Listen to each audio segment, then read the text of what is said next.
누가복음 24장 36절에서 43절입니다.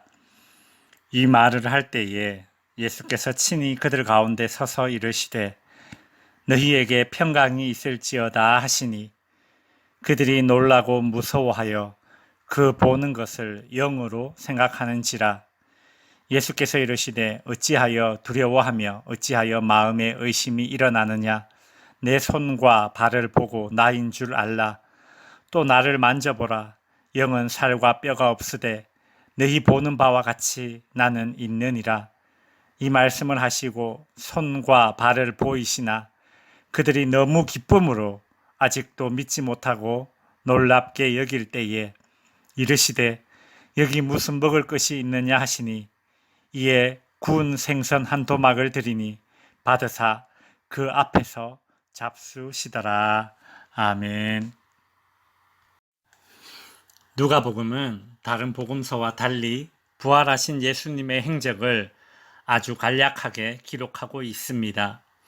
오늘 읽은 본문에서는 부활하신 예수님께서 자신의 부활체를 증명하는 모습이 나옵니다. 엠마오에서 돌아온 2명의 제자는 예루살렘에 남아있던 11명의 제자들과 함께 예수님의 죽음과 부활에 관한 얘기를 나누고 있습니다.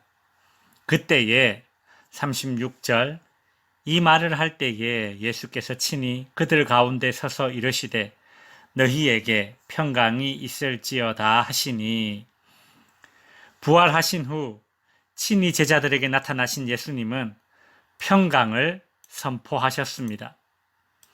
유대인들은 일상적인 인사로 상대방에게 평화를 빌면서 샬롬이라고 인사 나누었습니다. 유대인들의 이런 인사는 안녕하세요라고 안부를 묻는 우리나라의 인사법과 비슷합니다. 우리나라는 긴 역사 가운데 외세의 침략으로 인해 험난했던 역사적 과거가 있습니다. 유대인들도 애굽에서 종살이 하다가 가나안 땅에 정착했지만 끊임없는 이방 민족들과의 전쟁과 침략을 겪었습니다.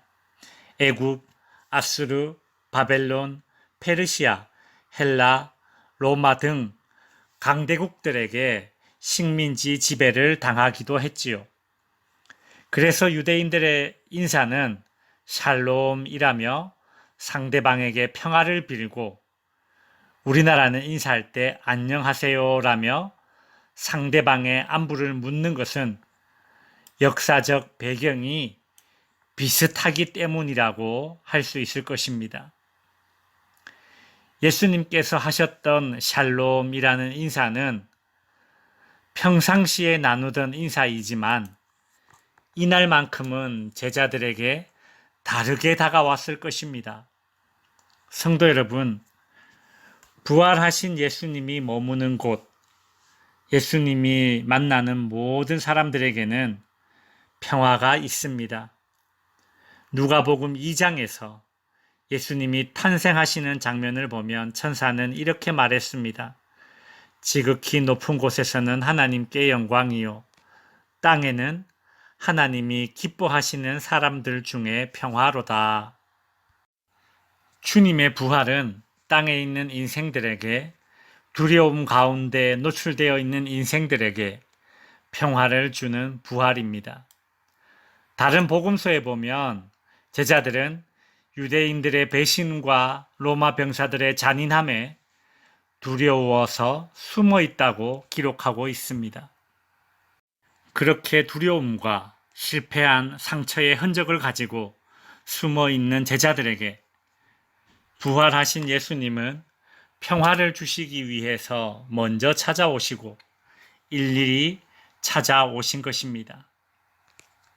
그 주님이 오늘도 우리를 먼저 찾아오시고 평화를 선포해 주시기 때문에 저와 여러분이 혹 실패의 상처를 입고 두려움 가운데 놓여있게 되어도 소망을 가질 수 있는 것입니다. 예수님은 제자들을 찾아오셔서 평강을 주실 뿐만 아니라 믿음도 북돋아 주십니다. 제자들은 37절에 보시면 그들이 놀라고 무서워하여 그 보는 것을 영으로 생각하는지라.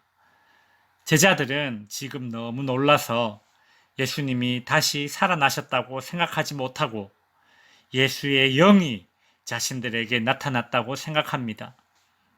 그러자 예수님은 39절에서 자신의 손과 발을 만져보라고 하십니다.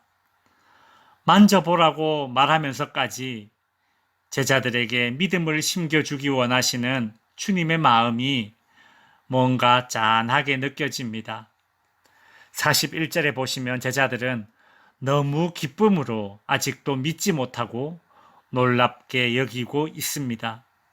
너무 좋은 일이 있으면 이게 꿈이야 생시야 싶어서 볼을 꼬집죠.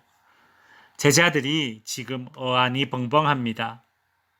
그러자 예수님은 여기 무슨 먹을 것이 있느냐 하시면서 구운 생선 한 도막을 그 자리에서 막 드십니다. 굳이 그러지 않으셔도 되는데 제자들에게 몸의 부활을 증명해 주기 위해 제자들이 믿음을 가지길 원하셔서 만져보라고 하시고 뭐를 막 드시고 그러십니다. 답 없는 인생들을 위해 십자가에 생명을 주신 것에서 뭐가 더 부족해서 정말 죽었다가 다시 살아나셔서까지 제자들을 위해서 우리들을 위해서 믿음을 가지도록 하시기 위해서 이토록 하신단 말입니까? 말씀을 정리하겠습니다. 부활하신 예수님은 제자들을 먼저 찾아오셔서 평강을 주시고 믿음을 주십니다. 주님은 이처럼 연약한 우리들에게 먼저 찾아오시는 분이십니다. 그 어떤 두려움과 실패의 상처가 여러분에게 있더라도 먼저 찾아오시는 부활의 주님이 주시는 평화와 믿음으로 인해 소망을 갖게 되시기를 주님의 이름으로 축원드립니다.